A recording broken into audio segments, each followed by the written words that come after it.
Hello. Hello. And welcome to the Split Screen Podcast. I am Alan Williamson, and I'm joined, as usual, because I can't get rid of him, by Craig Wilson. Hello. And we are also joined by a very special guest, who is the only special guest we have ever had on the Split Screen Podcast. It is Rick Lane. Hello. And Rick was the nice voice you heard in the wee trio of introductions there. Yeah, but Rick pointed out last night, the first time all three of us have been in the same room for over 3 years. Really? Yeah, well, it was the last time we did the podcast, PC podcast, which was April 2011. Featuring the ill-fated Game Grape. Did you wonder if we were actually just the same person in disguise, since you'd never seen both of us in the same place at once? No? What? What? What? Yeah. We all worked at the news. We know each other for about 3 years before then. remember the years of friendship before we started this Yeah. I remember why. Do you remember there was this thing called the Students' Newspaper, which we all wrote for several years. But for the sake of online history, that's not readily available, so that didn't happen. Yeah. Oh, Citation needed. My adult life. I remember now. Sorry, guys. Yeah. So, what video games have you been playing, Craig? I've been playing The Simpsons Tapped Out still. Oh yeah. Which will be featured. So Craig's been writing a Simpsons Tapped Out review that's been going on for so long it actually survived our transition to a new content management system, and this legendary tome is finally going to be ready for public consumption. So I've had to change the category of award, because normally I would do the Best Game of the Year of last year award. I didn't. Yeah, best game of last year of the year. Yeah. Yeah, but I didn't play anything that actually came out last year. So I had to go on Wikipedia and look through the list, and I was like, no. So instead, it is the best game of last year of the year before. Oh my god. So yeah. Craig's best game of the generation of last generation award. I do like a concept. Maybe you should just enroll me to write the screening, seeing as though I actually play video games in the year that they come out. That's part of the charm. It's like everybody knows what games I played that year because those were the games I gave awards to. Maybe we could do new categories like best box. Okay. Best cover art, best trailer. I don't know. I like it. Yeah. Okay, we'll need to revise these whole things then. Sorry, Rick, the podcast cancelled. We've got a bit of work to do. No, this is the first year. I'll see you in half an hour. No, yeah. When we've got a subject. You know we really play along these things. But normally I do the screenings. It's a tradition that I do them on New Year's Eve at about 5 p.m. and my brother's like, fucking hurry up, we're going to the pub. I'm like, I'm nearly finished. Everybody wants to hear my opinions. And then go about New Year's Eve at 7 o'clock and nobody cares because everybody's half cut by that stage. So it's quite nice to actually have them finished a couple of days early. I didn't know what to do with myself. I was like, I can actually play a video game now. Filled with half-thought similes. It's like a butterfly in a fridge. Butterfly in a fridge? Like the whole thing, or just one wing flapping desperately? Suction's too strong. Yeah, it's like capturing lightning in a teacup. It's like a leopard stuck in a washing machine. All my similes revolve around white goods. Whoa. Right, let's keep the racism out of the podcast, right? You're not doing Game Gripe anymore. You can't just blame those people for your problems. So it's been a long time. It was about video games, it wasn't UKIP. So it's been a long time since the Gripey Gamer, or Game Grape. I'll say it's in a very broad sense, it's been no time at all since the Gripey Gamer. He is everywhere now. He does not need a website anymore. The gripe is all over the world. When angry video game nerd was but one man, rather than the norm. Yeah. I was going to say, Rick's actually progressed on massively since then. You're actually a success. We should be coming on your I know, podcast. that's the thing. Yeah. IR journalist. So tell us where you've been writing for, okay. So whenever we did the last podcast, you were doing Game Gripe, and I think you were doing stuff for Plughead. Yes. Yeah. Somewhere yes. David Brown's going, oh yeah, Plughead. But so where else were you writing for? You need to tell people how your story evolved. You want me to tell my story? Yeah. Rick Lane, your story. This is your life. Please tell us the details of your life. So I guess I guess firstly I did a feature for BitTech and that was the first kind of actual proper paid feature that I'd done. What was that feature? I can't remember. It was Oh. so long ago. But The then memories. But it was a good feature. and then I did some work for IGN, and then I started doing a regular feature for Custom PC called The Engine Room, which is about. Well, originally it was supposed to be just about graphics engines, but that quickly became a little bit boring. So it Say it in, so. it's kind of evolved onto now. It sort of looks at the sort Not of boring. the midpoint between sort of where the technology meets the sort of art and design kind of thing. How the technology is implemented to make games interesting. So because I didn't want to do just like a sort of tech breakdown like Digital Foundry do. This can push 2 million polygons, which is slightly more than 1 million polygons of the last iteration of this engine. Yeah, I didn't want it to be. Benchmark was 1,500 polygons. I didn't want it to feel like I wanted to kind of teach people a little bit about these techniques, but without like pushing them away through technical jargon. Mm-hmm. So the way to do that is to discuss why those things are interesting in the context of the game that is being powered by this engine. Well, so, like, the technology is interesting because it influences the games. Like, whenever Max Payne came out and it had its own custom engine, you could, like, all the scenery could get blown to bits and stuff like that, and they could do all those bullet time things you couldn't do, like, out of the Quake engine or the Unreal engine. So those kind of things are cool. Or, like, whenever I was doing my Unreal book, I was talking about how the Unreal engine let you do wide open spaces, because something like Quake, you kind of, you built kind of boxes up from the ground and it all had to be sealed in. Because otherwise you end up with like huge memory leaks and frame rate crashes, whereas the Unreal Engine, you're basically carving out of an enormous block, making hollow spaces, and it meant you could do these really expansive worlds. And now it's like, now you can do anything with anything, but back in the day those limitations meant really cool things. Like earlier today we were playing Outrun, the Game Masters exhibit in the National Museum of Scotland, and it's not even 3D. It's actually like, as you move, it's just a series of 2D platters coming towards you really, really quickly.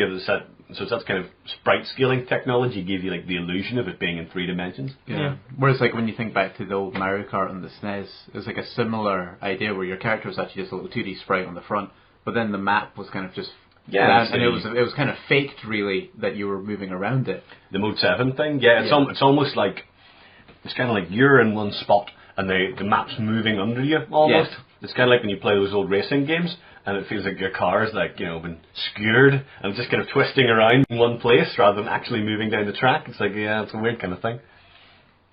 So you did the engine room? Yeah. And then the start of 2013, Joe Martin, who was games editor of Custom PC at the time, left and to do, I don't know, a real job. And well, he says he's retired, but he always keeps coming back. Not that I don't like to see his work or anything. A real job that matters. Well, Joe, we need you. God damn it, I'm retired. You know that. Put the J signal. Yeah. God damn it, Joe, you gotta put it behind you. God damn it, Chief. To the Joe Mobile. But he does kind of do that now because he does his. He's doing his deleted scene features for Eurogamer, so Joe kind of appears whenever we need him to write brilliant features to brighten up your Sunday. He's the hero that we need. But yeah, so you did Custom PC, and you've been doing it regularly ever since then. Yeah, they took over from Joe, and he was also a games editor of BitTech at the time, and then about 6 months down the line, they also got in contact and asked me to do their stuff, and and then I just freelanced the odd bit for like Eurogamer and so forth. And PC Gamer as well. Yeah. Which is good because it's always been one of my favourites. So it's cool to see you joining the hallowed halls of all those folks. Mm-hmm. So yeah, it's all fallen quite nicely into place, I suppose. Pretty good year. Yeah. So apart from that, I have no idea what we're talking about. That's about the extent. See, well, if we'd have been clever, what we should have done is use each of the points in Rick's life to kind of springboard into a discussion about video games. But instead, he just kind of told us, "Oh yeah, that's quite nice." I remember that. Yeah, I remember that. So let's go back to the. Well, I don't know. Do you have the earliest sort of gaming memory? Earliest gaming memory. Yeah. My earliest gaming memory is playing Batman. No, it's not. No, this is interesting. My earliest gaming memory is no, Dad, don't hit me again. I'll turn it off. I'll go back to school. Okay. Batman, no. I'm terrible. he stole all my toys. I don't think it was Batman at all. Kind of like a Vietnam style flashback there. No, that was my earliest gaming memory on a console that I owned myself was playing the Sega Mega Drive version of Batman. The first Batman. Was that the one Yeah. where Batman was about half the size of the screen? Probably not. No. If it's an early Mega Drive game, Batman was probably 4 pixels 'Cause tall. there was- so the sprites got sort of chunkier as the Mega Drive went on. Because there was a Master System version of Batman where Batman was about that, like, it was, I don't know, the size of a grape on the screen. Grape man. Sorry, I'm just midway through eating the chocolate fingers here. Sorry. He leaned really far out of The range perfect- of the microphone for it, but now he's laughing I've happily. never- This was a serious judgment of error. Just bits of finger flacking into your The eyes. struggle in his face as he tries to silently eat this chocolate it's no fair. You finger. can't put an entire box of chocolate fingers in the middle of the table within reaching distance and then expect me not to scoff. So it was, Oh no! wow, he just rubbed his fingers all over it. And everyone heard it too. My fingers are clean. Yeah, but your conscience isn't. so great. You're playing Great Man with a Master System, and then that evolved to not quite Raisin Man, but double Great Plump Man. Olive Man on the Mega Drive. Yeah, so that was the earliest. But like obviously, before I had my own games console, I played stuff on other people's games consoles. And the earliest game memory I have is like of a game that I don't know what game it was. It was on, I think it was on the PC, like a really early PC game. It was a side-scrolling thing, and all I remember was sort of like a strapping man with a gun, as it always is. That narrows it down. Running around a level that involved a lot of ladders. That's all I can remember. Donkey Kong? Elevator No. A man. No, Craig, that was ladder action. Oh, sorry. I said a strapping man with a gun. I'm pretty sure Mario didn't have a gun in Donkey Kong, unless you were referring to Donkey Kong, in which case he's not even a man. Yeah, he's an That was a terrible suggestion. It's just I've got all the games of Game Masters. Yeah, still playing in my head. So, my earliest one, like I remember having old liquid crystal display watches. They're not the game set watch things, but it's where it was like a baseball game, and the batter just had 3 positions. So a kind of Tiger Electronics cheap Yeah, version of there were Game like Watch. loads of those okay, things. yeah. And then it went to like a Game Boy with Tetris. So your At first Christmas. console was a Game Boy. First console was a Game Boy. We didn't have like any of the Atari or Spectrum or any of that kind of stuff. It went straight into the good stuff. Yeah, well, I started off with the Mega Drive as well, and I've actually Good man. I've got my Mega Drive Collected Works book that I missed out in the Kickstarter for, but found in the museum gift shop, and then opened up the display copy, saw the original Mega Drive blueprints. I was like, I love you, but it's actually got that book has all the artwork of all the games I first had. So I got mine. It's Christmas 1992. I did a video about it. You can see Baby Alan opening his Mega Drive. Mine was but, probably the same year, I think. But so I had Sonic, obviously, and I had Super Thunderblade and Lotus Turbo Challenge, which is like the best opening music ever, particularly on the Amiga one, when it's got that kind of vocal pips in there, and the Aquatic Games starring James Pond. Which was, it was pish. Classic. Pish, I believe, is the pish, or if you want to describe it in 3 words, puddle of pish. It's kind of like controlling those forklift / little mini elevator things that you get in large warehouses. So you kind of trundle it up and then you can like raise it up. There's a platform that raises. You can pick something off the top shelf. What? You guys have no fucking clue what I'm talking about. Never mind. What are you talking about? You controlled weird. The Aquatic Games? Yeah. That's all you were trying to say? The controls are weird and you would do this forklift at a warehouse analogy? Yeah, this huge extended metaphor that took about 2 minutes to describe. Come with me on a journey. Okay. The controls for James Bond sucked. Okay. It was a bit like when we played Asteroids today, and instead of having a joystick to move left and right, you had 2 other buttons. Yeah. That was weird. So you had a left button, a right button, thrust, and then fire. Yeah, And I remember those. it really hurts. I was starting to get RSI quite quickly because I just get bad pains in my right wrist all the time, and then you were like, oh no, I think I'm developing RSI from playing this thing. About 5 minutes and that was it. We used to play Asteroids during IT. Really? Like, yeah, as when the teacher wasn't looking, of course. Okay, today kids, we're going to play Asteroids. Games we had at school, I remember was Zoombinis. We did this last time on the podcast. We did it with gaming memories because really? because I talked about or it was early PC gaming memories because I talked about Granny's Garden, which is the cover of that podcast. Yes, the Scary Witch. And I talked about the game, the PC being on a trolley that they'd wheeled down. Yeah, like a defibrillator. I probably made that joke last time. It's weird. Time is a circle. But okay, so here's something interesting. So last time we did. We were talking about PCs versus consoles, which is best, and it was all kind of like slightly artificial battle because we all kind of knew Rick was right. That's why we're losing battle. But well, if I wasn't then. Yeah, but no, what I think's interesting is like I do still really like playing on consoles, but my main games rig is kind of a MacBook Pro now. Yeah. But I actually don't see a point in buying the new consoles anymore. I think everybody, if somebody said what should I buy to play games, I'd say get yourself a nice gaming PC and a Wii U, and that's all you need. It's funny, I've just got a Wii U. Yeah, because Gemma just got a. We put our heads together and we got a Wii U. That's good. 'Cause I mean, that means you can make a claim to gaming time on it then. She embarrassed me by just like destroying me in Mario Kart. Oh, that's alright. It was just shameful. Do you want me to come round to your house later and humiliate her? ruin her new present? I'm in the game. It's got dark. I was going to say like a paid hitman, but yeah, that's I'm not gonna. What? You just made it worse. I'm not gonna put a hit out in Rick's fiance because you beat him at Mario Kart. Like, Jesus, man.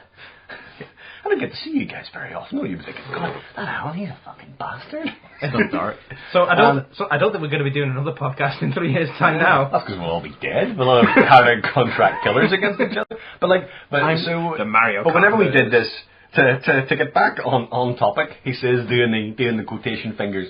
I kind of talked about the unique architecture of consoles, and I've talked about this before in other podcasts. How they're interesting devices, and you can do interesting things you can't do in a PC. But actually, the PS4 and the Xbox One are just overpriced PCs and boxes, and there's really no reason to have them now. It's strange how it's... As the budgets go up, it's going to be increasingly unlikely that you will get exclusive games. So looking at Craig's shelf, we've got Uncharted, Little Big Planet, and Metal Gear Solid 4. Seem to be his only 3 PS3 They're the only games. 3 PS3 games I've got. And they are all PS3 exclusives. I've got Nino Kuni as well. Oh, that's good. There's been which I've just started playing. There's a picture going around online of an advert on a bus stop, and it's for Assassin's Creed Unity, and it says exclusively on Xbox One, PS4, and PC. Also exclusively on Xbox 360 and PS3, and it's just like... So can I not just like have a picture of a Wii U with a sad face drawn on the gamepad saying "No games for you"? Yeah. Not on your Wii U or iPhone. But yes, it's exclusively on every platform except that one. But I'm at that stage now where I'm gonna now invest and get like a really good gaming PC. Yeah. And looking at like there's just it's not even like there's zero interest in the PS4 or Xbox One. It's like actually negative because I kind of look at them and there's just nothing new on there. There really is a complete dearth of innovation. Like even whenever the PS3 and 360 came along, like Assassin's Creed, like that's a bit or different. Once your Gears of War hit, or your PS3 had Little Big Planet and stuff kind of early on as well. Like I'm going to do something which looks at the first year of release for each console, but I'm just all the games that people seem to be talking about. It's all the remastered stuff we kind of spoke about a couple. A lot of people's kind of games of the year were like Last of Us remastered that blows my mind. And Grand Theft Auto 5, which was everybody's favourite game last year as well. You put it in first person, Alan. It's a different game. Which I find that really weird actually, because I've watched some of the videos and it does have a different kind of vibe to it. But the camera is only moving the camera forward and like removing your avatar from the screen. Yeah, it does seem to have like it's just kind of different. Somehow. I don't know if it's a mental thing or something like. I mean, it's mental, but you know. Oh, it's pure mental, man. It's Grand Theft Auto, you can throw a Molotov and a hooker, like. But psychologically, you know. But I don't know. Maybe it's just because we've been playing these games for like 20 years and we're conditioned to treat FPS and those kind of third-person action games differently. Maybe it's something like that. Because even like something like Max Payne. Like a Max Payne, Vanquish, Gears of War, they certainly feel very different first-person shooter, even though you're fundamentally doing the same thing. But there's definitely a different feel to them. I do like first-person games, sort of more than any other. Not shooters necessarily, just games that are in first person. So things like, Gone Home, Dear Esther, anything like Vanishing of Ethan Carter, which one I really enjoyed this year. Was it first person? Yeah, Vanishing of Ethan Carter is, yeah. Oh, okay. No wonder he's vanished. Just pull the camera back. He's right there. You're Ethan Carter. Game over. F3, mate. Just pull back. That's it. But like something like the Elder Scrolls games, you can switch between first and third person, and they look ridiculous in third person. It just looks odd. Yeah, it's just like a mannequin, with a stick up its ass, walking around the forest. My favourite first-person game has been this year? Elite Dangerous. Even though you're like in a spaceship, it's all first person. Those space games like X-Wing and stuff, you could make those third person as well, but you wouldn't want to. Like they were always better in the cockpit because you could actually see your controls and your shields and stuff. Because they didn't bother putting up a HUD in X-Wing and stuff, I don't think. Yeah, no, well, look, Elite has your HUD in the cockpit, and it's like a 3D cockpit. Like you can you can free look. So you can just look around the cockpit, and looking to the left brings up like your navigation menu. Looking to the right brings up your ship menu. Do you have a joystick for this? No, I actually just use an Xbox 360 pad, which is really good. And then I use the mouse to free look. Well, no, I use the 360 pad for like sort of piloting and combat and looking around, and then I just use the keyboard for like hotkeys and stuff. So just like going into frame shift is called hyperdrive. Yeah. I imagine that kind of game would be really good with the head tracker. Like do you still have a Rift? Because you had a Rift for a while, didn't you? It wasn't my Rift, it was Custom PC's Rift. So I got it to sort of do the review and stuff, but this is my Rift.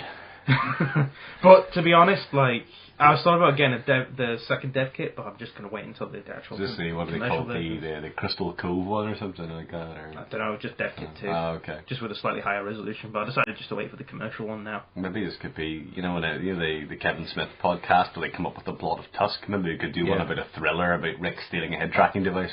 Richard Lane stars in The Rift. George A. Romero had a film he was going to do, which is similar to that. It's where the guy they invent something that lets people see into people's dreams. So there's a guy lying down and he's dreaming, and there's all these people who are watching the footage, but then the guy dies, but the dream doesn't stop. So it kind of goes off from there. I don't know if he ever made it in the end. Quite interesting. No, it's funny. If he hasn't, we can go back, bleep out the name. I think Craig and Alan have come up with this brilliant idea for a film in which you go into people's dreams. I don't think we've made it yet. Yeah. But we will, and we have copyrighted the idea, and you cannot steal it. I'll clip those parts back. That'll work well. It was funny you were talking about, like, people's favourite games being games that didn't come out in the year that they were made. Or like the it's a common problem. Other people have it too. Once again, we are ahead of the curve. My favourite game of last year was Half-Life 2 because of the way the Oculus Rift just completely changed my sort of experience of it.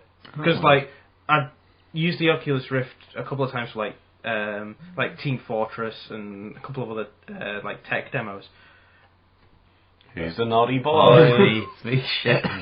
But it's not quite as bad as somebody munching on chocolate fingers in the middle of the podcast, but Gordon Freeman eats a box of chocolate fingers, the official game. Like, I think, Half-Life 2, because I played it again whenever I got my Retina MacBook, so that's 2 years ago, and just Half-Life 2 is the best game of the year, whatever year you play it, really. It's the game that keeps on giving. But yeah, in Oculus Rift, it's just, like, the way...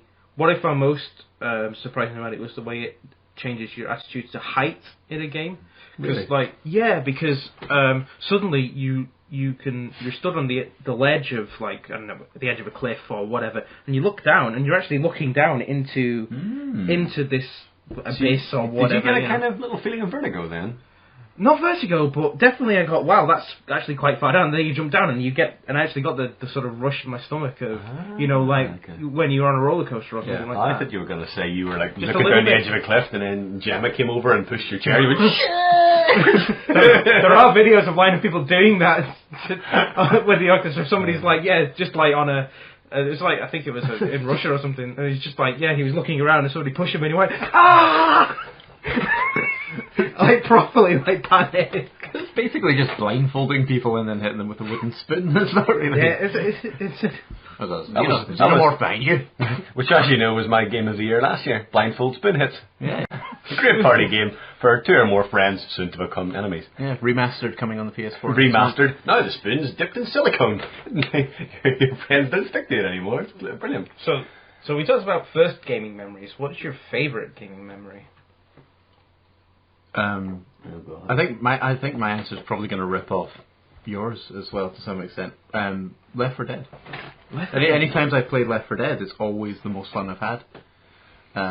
Like just a couple of flatmates I had at uni, just going through the original Left 4 Dead on Expert and gaming it. I think we've nattered about this on previous episodes, but that's still that's the pinnacle of gaming for me. It's never gotten better than that. Well, we played it a few days ago. Yeah. Three amigos and really enjoyed it. That's good. Yeah. And it's like I've played a lot of Left 4 Dead. I must have clocked in 100 hours on each just with other people, and to go back again probably 3 years. Yeah. And you're try it talking again. 2008, 2009, whenever it all. Yeah, we were. I remember. I think you did a review of it. I did. It was my second thing that I did. Because I remember photoshopping. It was about this time of year. Because I remember photoshopping a bobble hat on Yeah. a zombie. Little Father Christmas hat. Yes. But that game, it just still has the. It's probably the closest I think I'll ever get to understanding why people watch football. In that I understand all the basic mechanics of what's happening. People pass the ball and all that, but the excitement of a match, the excitement of a round of Left 4 Dead is always so kind of fresh, even though it's the same sort of things that happen. Someone's ran off and you're like, oh, okay, they're going to get smokered. But that excitement is always he's just taking a corner. It's not actually Left 4 Dead, it's football. The Horde! That's just a pitch invasion, mate. What's interesting about Left 4 Dead and what a lot of, I think, other co-op games kind of get wrong is, a lot of the co-op games are all about trying to get you to play together. All the stuff's focused on, you can do all this with your friends and da-da-da-da.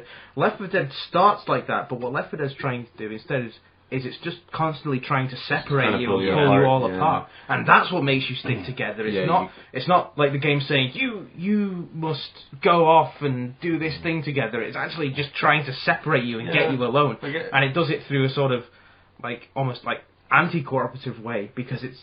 Yeah, well then when they brought in the new monsters in Left 4 Dead 2, the jockey and the charger, those are just different ways of separating people that kind of played off the ways people had tried to stick together. And the spitter was the other one. People used to camp in a corner and they stopped you from doing that. But if you compare it to something like, Diablo was a good one. Yeah. So Diablo 3 is designed as a competitive game. You get very... So Diablo 3 is Diablo 3 is a cooperative game, and you've got these really distinct classes that do different things. You've got I don't know.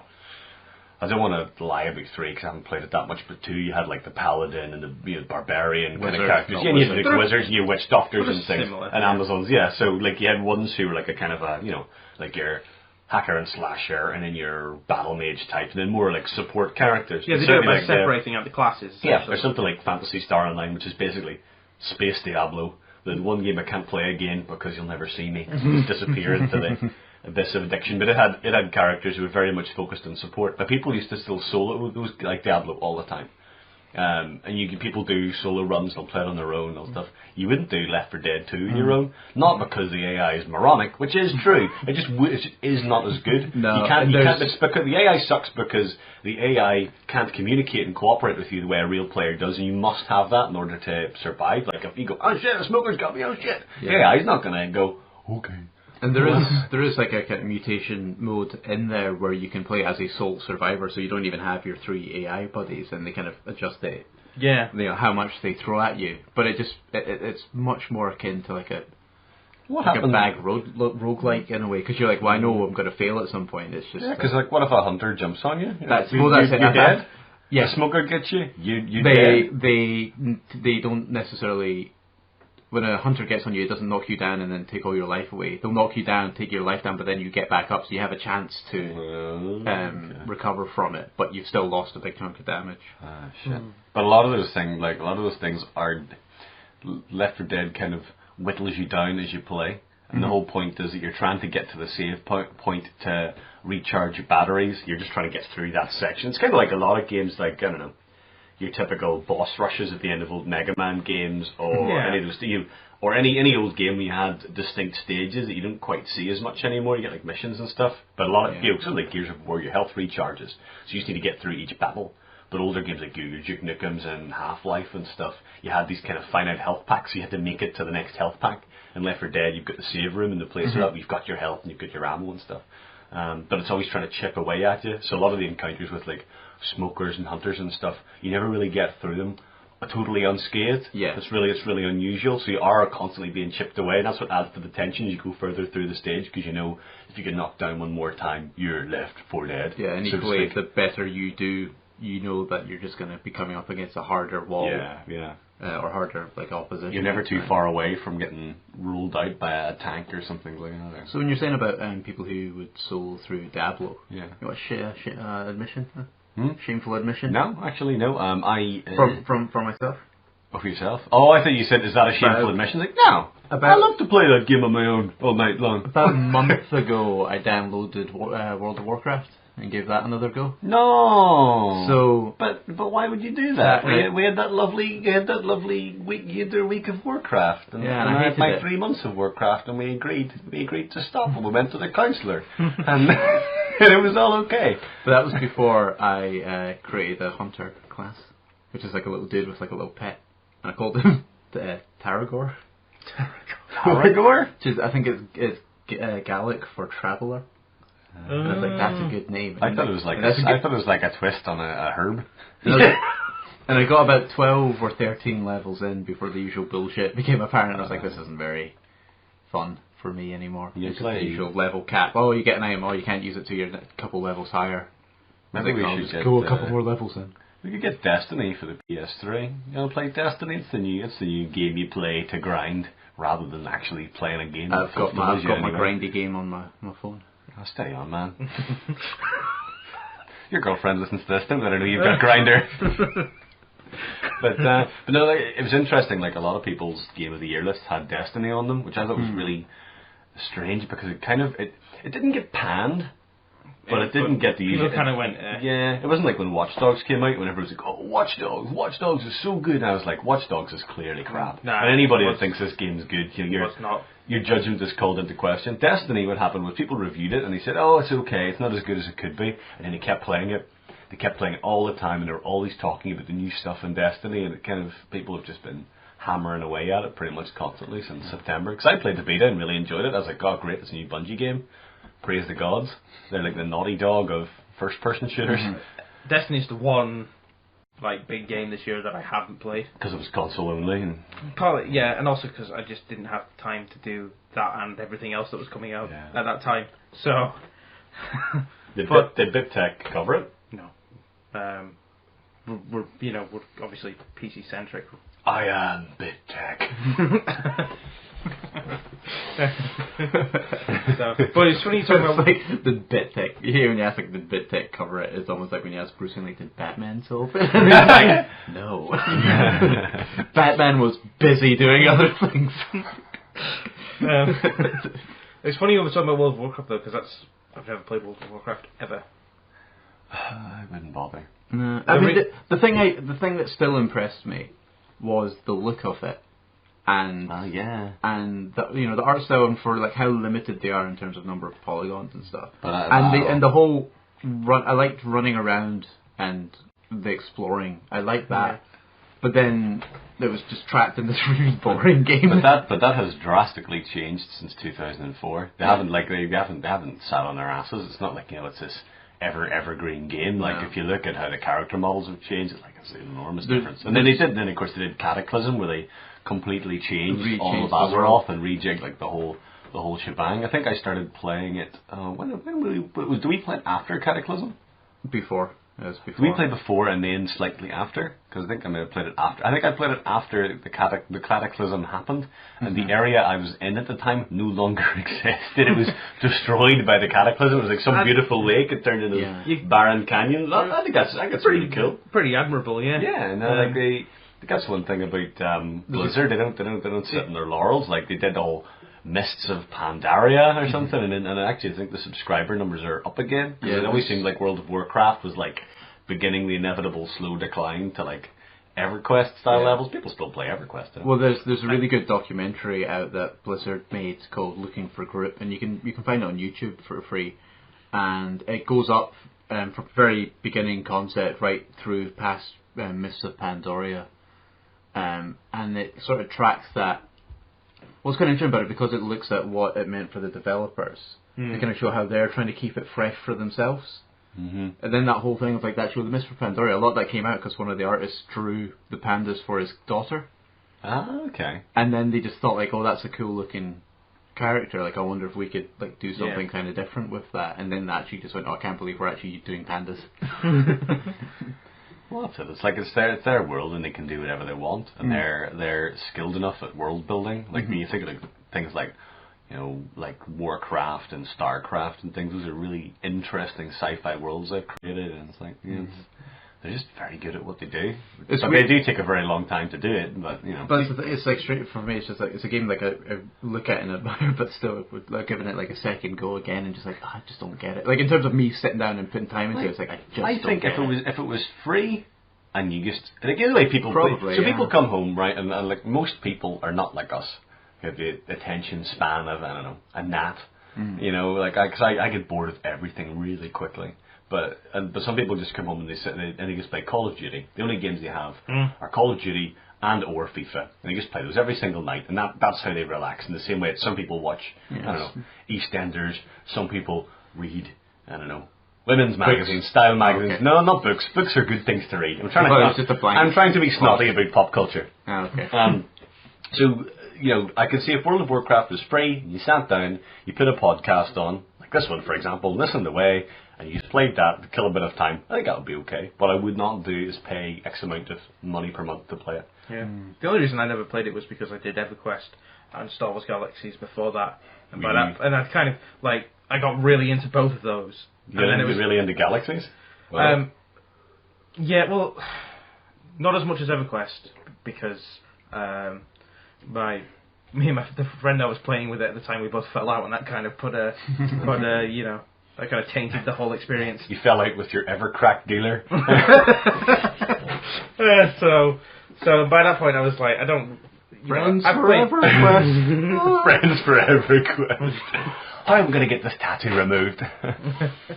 So we just that was kind of enough MMOs for me. Until PlanetSide 2 came out, that was the only one. But that's not really like your traditional... I don't like the traditional MMO structure. I just find it very... Well, PlanetSide 2 is basically... It's a business model. I mean, it's like Battlefield, but much, much bigger. Well, PlanetSide 2 is kind of the game everybody thought Destiny would be. Yeah. Isn't it? Yeah, that's why I like PlanetSide 2 so much. I think everybody expected these uber mega omni battles, and they're like, oh no, you can have a party of 3. What's the party limit in PlanetSide 2? They just... couple hundred. Well, you can have 2,000 people on one map. Ah. That's the maximum. And your battles can range anywhere between, 50 people to that 2,000. Sometimes there have been occasions where you've had those 2,000 people in one hex on the map. Everybody camp in the corner. Monster kill. But I just imagine, like, it'd be amazing if they just teleported everyone into, like, a giant circle. Everyone's just pointed into the middle. The countdown appears in the middle. It's like 3, the world's biggest Mexican standoff. Everyone's got guns to each other's heads like that. 2,000 people. Nobody fucking move. So that was my favourite gaming memory. Alan, what's your favourite gaming memory? I can't think of a particular one, so I'll tell you a recent Christmas gaming memory that was probably my most favourite one. So for Christmas this year, I got The Last of Us for PS3. Last year, I told people not to buy me games, so they all bought me CDs, which was great. But this year, Paul got me Moto Racer for the PS1. Moto Racer was one of the first PC games I had. It was one of those kind of graphics card tester games they bundled with everything. Right. It's just like an arcade motorbike racing game. And So I had this PS1 version of Motor Racer, and thus the quest was on to try and get a PS1 working in the house. So we found an old PS2, and then we went out to the garage and found this really horrible arcade stick that I cleaned with an antiseptic toilet wipe, and then we found the PS2 had a disc read error. Then we went to my brother's house, cans of beer in hand, he walked through the streets of my hometown to collect his PS3. So Paul got an Xbox One for Christmas. Right. His girlfriend got a Wii U. I had my 3DS. There was 2 MacBook Pros in the house. We had various iPads and iPhones, and we spent most of Christmas Day playing Ignoring each other. Playing a PS1 game together from 1997 as a family of brothers. So we had some really fun 2 players in Motor Racer, and it was great. It's kind of funny that this was the same Christmas that PSN and Xbox Live went down for 2 days. You know, we were just happy as a clam playing this really old motorbike game, putting the cheats in so we could unlock the extra courses. I think that was probably my favourite recent gaming memory. Like, a lot of my favourite memories were with my brothers. So a couple of years ago, Daniel got an Xbox 360, and we had like 3 Xboxing and 2 TVs, probably 3 TVs, in one room, and we all played Gears of War. So we had a big online horde match. Right. So like a lot of those memories for me are the ones where I've got together with friends. Like in uni, we did Halo 3 with 2 projectors and 2 Xboxes and had like split screen 4-player co-op and the whole way through the game in one night. Or the day of the royal wedding, I went through to Glasgow and we did Halo Reach with 3 people, 3 Xboxes and 3 TVs in one day. Like, those are the kind of memories I like, are the ones we've got together with your friends, and like, instead of just regularly playing a game, the ones that were really like particularly notable. Yeah, well, it's funny, like, you were saying that your favourite was when you would play Left 4 Dead with your flatmates. You said it was with your brothers playing Outrun. My favourite, there are 2. There are 2, and I can't decide between the 2. The first one was when it was for early 90s. And Tomb Raider nude mod. It's just a pink pair of trousers. That was not an experience I did with my friends. But it was an experience you did. Okay, this is your life, Greg. My introduction to the modding scene. God.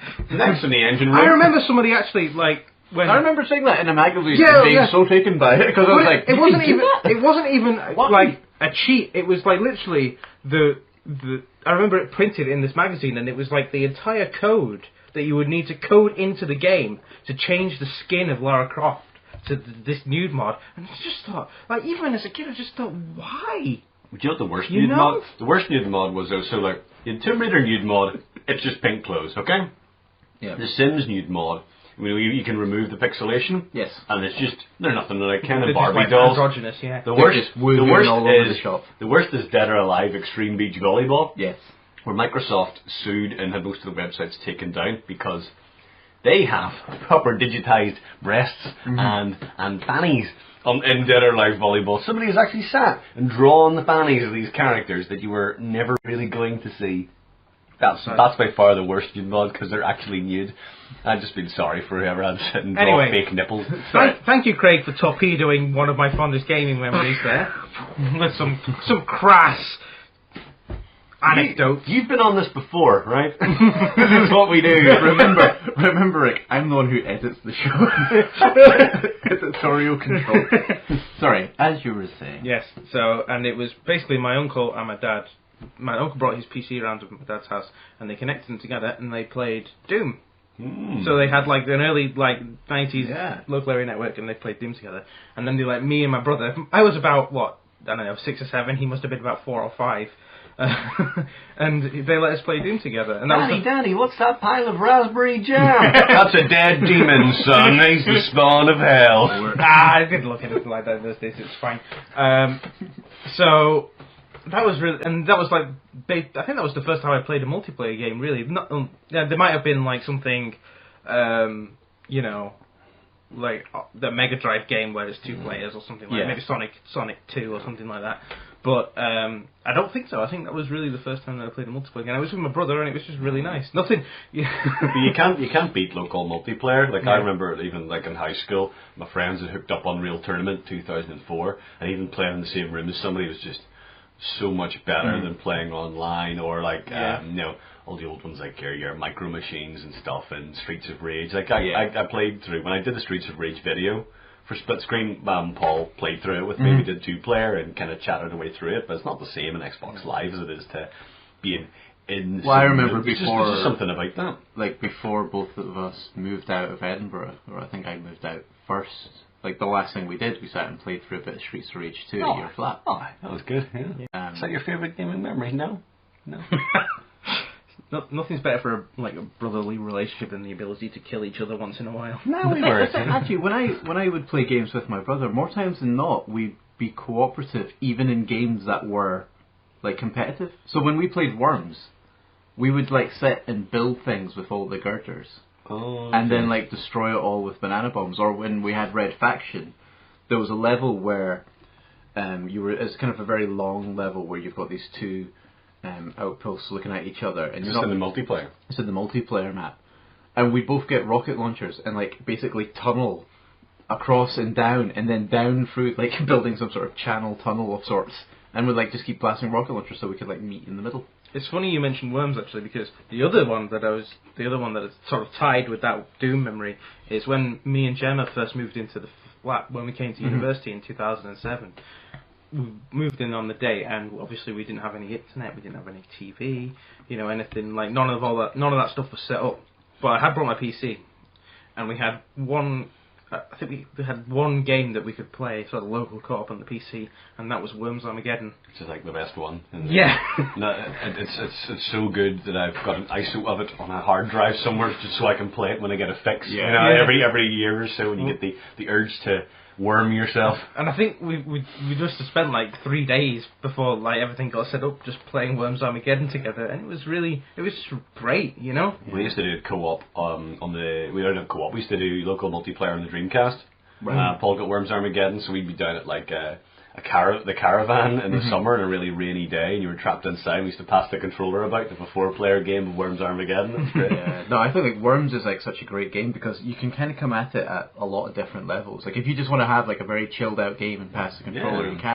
If you really want to go deep and take it seriously and go like look at your wind speeds and set the timers on like the frag grenades and all of that stuff, you can like totally have a great time. Learning how to get across the map with a single ninja rope. Yes, all of that kind of bullshit. Yes. But it was always really good when you're playing with somebody that didn't really understand how the physics work in Worms. They're just flopping about it. Oh yeah, and they'd be like, you go, use the prod, it's amazing. And then just like this wee pink digit would come out.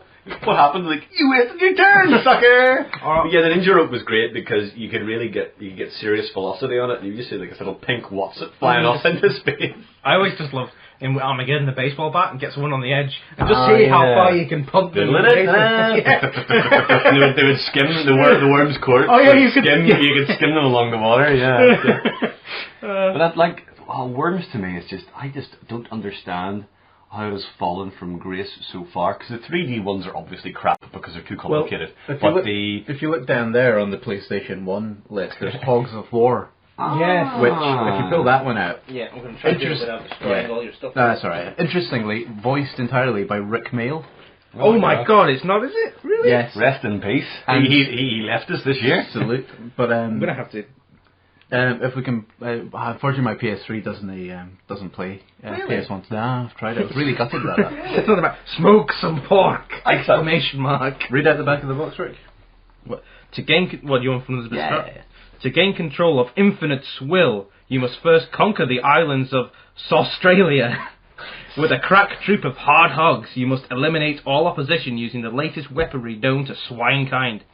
Using the vocal talents of Rick Mail, star of BBC TV's The Young Ones and Bottom, Hogs of War is the ultimate multiplayer 3D battlefield. Now, this was not made by Team 17, it was actually done, I think, by Infogrames. So, it was like that 3D Worms. What worked actually really well about it was that the levels were kind of very hilly and rolly, kind of, so there wasn't breaks like actually having to like land. It wasn't like you're playing in a living room where you've got a tabletop and you've got chairs and stuff. So it was more about like, it was almost like curling or something, because you would throw a grenade, but you're more about trying to bank it off and like let it to roll around someone. And hit them off into water, or it was very grid based. It did actually work, and it worked really well. Like once you got used to it, it was actually more like tank battles than anything else. I just like on the front cover, it's like a Full Metal Jacket rip-off, and it says "Born to Grill." It also describes it as Its last sow standing against cunning computer enemies or up to 3 of your mates in the funniest and most politically incorrect game of soldiers ever. Well, yeah, okay. That's the problem with Worms. The problem with Worms for me was the political correctness, which had gone mad by the 3D series. I think that's when it really fell from grace, and they replaced the holy hand grenade with the generic religion bomb. You know, it just really went. Which weirdly sounds worse than anything. The political correctness where you could change all your Worms voices to lots of different accents, including a really bad Scottish accent. And the Scottish and Scouse and Irish and stuff. See you. Well, that's in Hogs of War. You've got it's like French, German, Italian, okay. And the British is like the old Tommy British. Righto. But yes, Worms. You're right. Because it's strange because it's like the 2D game. You don't really need to do much more. No, well, it's so at the base level works.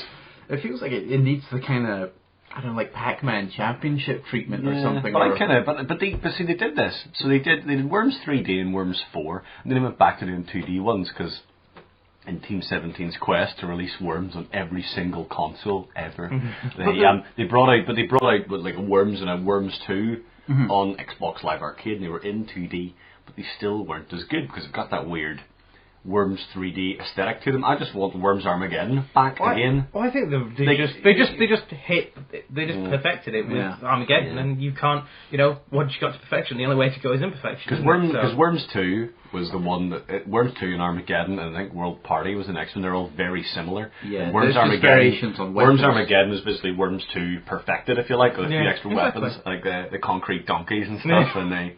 Super sheep. And you got the aqua sheep as well. Yeah. You could get in a crate and it could go underwater. That was amazing. The way it looked on the screen with like those two eyes, one big eye and one little eye. It's just great. And the snorkel. But then you just, for whatever reason, they kind of struck gold, and then there was just nothing else to do but to keep releasing new Worms games. And I mean, there's not like I'm trying to think how you would do it for like a mobile platform, because you could either do live connection if you were lucky enough to get people and have them stick around, but you could do that as an asynchronous I'll play my move. I mean, it would take a hell of a long time, because Worms, even then, like a match could actually last a while if you really wanted it to. So you can maybe do like an asynchronous I'll play move, send it to you. I think Worms would be perfect for turn by turn. You can do turn by turn like Civ 5, Yeah, no, just anything like that. It's not because all those games, like, I don't know, it's like, you can do Words with Friends. And draw something. Remember that? Yeah, it sold for billions. That flash in the pan. Billions. Well, yeah. The game made money off it. Well done. I would happily flash something into a pan if it made that much money. Oh, absolutely, yeah. I'd sure draw something. Titanfall was a bit of a flash in the pan as well, wasn't it? I don't know. I don't know that much about it. No, do I. Like, normally I would just... Certainly for me it was. Normally if it's just Craig and I'll just say any old shit, but with you here I feel like I need to justify my opinions a bit more and go, well, I don't know. I mean... I think it was... I mean, I'm not saying it's bad. I really like Titanfall. It's just, it seemed to, like... I think because it has such a, like a...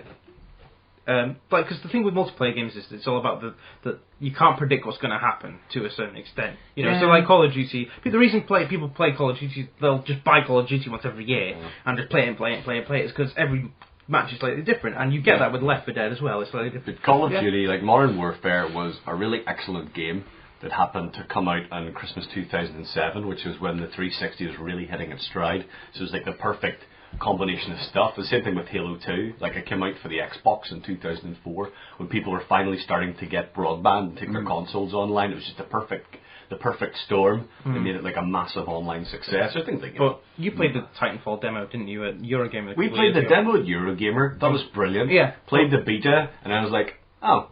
It's the same as the demo. Well, this is the thing, like, the structure of every match is essentially the same.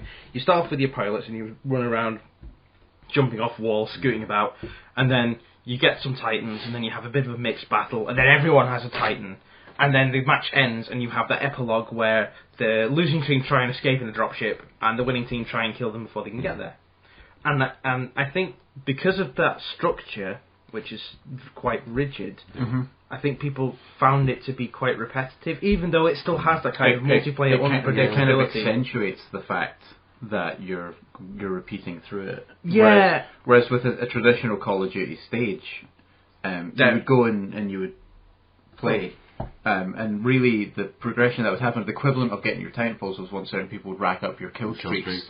you would then get your rewards. So maybe a helicopter would come in, or you'd get your Predator drones and that kind of thing. But like, what's more repetitive? What can be more repetitive than a game of something like Quake 3 or Unreal Tournament or Call of Duty? Like, every game is not the same, but extremely similar compared to something like Worms, where every terrain's randomly generated. You get different crate drops, and you do have situations where sometimes people end up all clustered together and you blow each other apart, or sometimes you have these protracted battles between, two. What's the plural of the word precipices? Yeah. Two precipices on either side. Precipi. Yeah. Precipimus. And but with those games where you've got your beginning, middle, and end, like in Call of Duty or Worms, it's through that's kind of formed through the fact that more worms are getting taken down. It's a bit more organic. So, you mean organic? It's very much it's like chapters. It's time limit, time set, isn't it? Yeah. So that is then you're just if you're not having fun. It's alright. It's not making as much noise. Just my elbows. It just accentuates the fact that it's the same structure over and over, whereas the Call of Duties, they don't quite have that same. At this point, this thing will happen. At that point, that thing will happen, and so on and so forth. And like I said, I really like Titanfall, and I think I really want to go back to it when I get an opportunity. But I'll play it with you when it doesn't cost £45 or whatever. It was quite like I would have gone for a £30 impulse buy, but part of the problem was it came out on Origin, which things seemed like it, and Dragon Age, obviously, and then the Uplay ones like Far Cry, they always seem a bit more. They're more expensive than they used to be. PC games have kind of ramped up to console level prices. If you buy them digitally, If you buy them digitally, If you get on Amazon, you still get them for like £20-35. But can you buy Titanfall on a disc for the PC? I should imagine so, yeah. I've not tried, I'll be honest, but I should imagine so. Because that's like one of the things. If Valve released new games, I couldn't see them releasing like Left 4 Dead 3. Like I have Left 4 Dead 2. Well, they have. I have Left 4 Dead 2 on disc for the PC, and it's really just a Steam code in a box, and you can install it. Yeah. But if they bring out. Since Portal 2 was the last one which they went disc, I think it was but subsequently they've released Dota 2, and that is just digital download as far as I'm aware. But it's free to play anyway. I know, but they even brought then, it at Half-Life 3. There's other games which you could still. Would you? And then they get updated so frequently anyway that if you put the Left 4 Dead 2 disc in now, installed it, and then updated it, you'd probably have to download about another 10 gig to play the thing anyway. Yeah, but that's they're still selling World of Warcraft boxes. Yeah. The starter edition, which is the basically the free kind of trial you can get where you go to level 20 or something. Yeah. But you still have to buy But you'd still be buying £10 for that, even though you can just go and download the thing for free. Interesting. Aren't video games so fascinating, guys? Especially when you've played with friends. But things have kind of inverted a bit. Like, going back 3 years to the last podcast, and where you could actually make an argument for consoles. I could sit here and make an argument. You can make flimsy as it was, but I find it harder and harder to make that argument now. You can make an argument for a console. The Wii U. Yeah. Because they're genuinely, although it doesn't have necessarily quite as wide a game range like the Wii did, all the games there you can't get anywhere else. God's Joybox, Dreamcast and it's also reasonably priced as well, Well, it's £250 with Mario Kart 8. Yeah. All you need is Bayonetta 2 and you sort of, So, But yeah, but like, all the other stuff, sort of Xbox stuff comes out on PC, and the PC just has so much you can't get elsewhere, like Elite Dangerous, all your online games, Planetside 2, stuff like that. All the Planetside 2 is coming out on PS4 next and all year. all your indie games. All now those, now you've got the itch.io games, whatever, like all these games for $1 and stuff, all these random stuff. It's like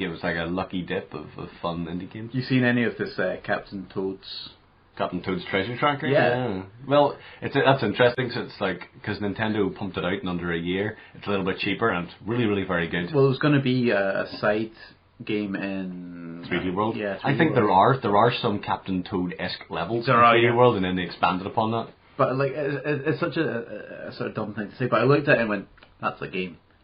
Like, I recognise that as a gamey game. Yeah, no, but the Wii U is gamey. It's gamey games. And I'm looking through, because I bought the PS3, and I'm trying to look through for sort of games to go back and catch up and get. And I don't want to be shooting things with a gun. And I've got bad news. Surprisingly, I know, surprisingly knocks out a lot of the catalogue. Uncharted 2. It's a lot of shooting guys. I'm kind of getting bored of it right now. Getting bored of Uncharted 2? Getting bored of it already. That's like the most fun you can have Well, not with your trousers on, but you know, it's the most fun you can have trousers half off. But no, I like. There's a lot of shooting in it, but if you get sick of the shooting in the first in Uncharted 2, Uncharted 1 will put you away. It is it's really dull. It was a real slog It's to finish. the many clips into enemies to take them down is what's kind of. You could always I'm turn, probably just going turn to the difficulty down.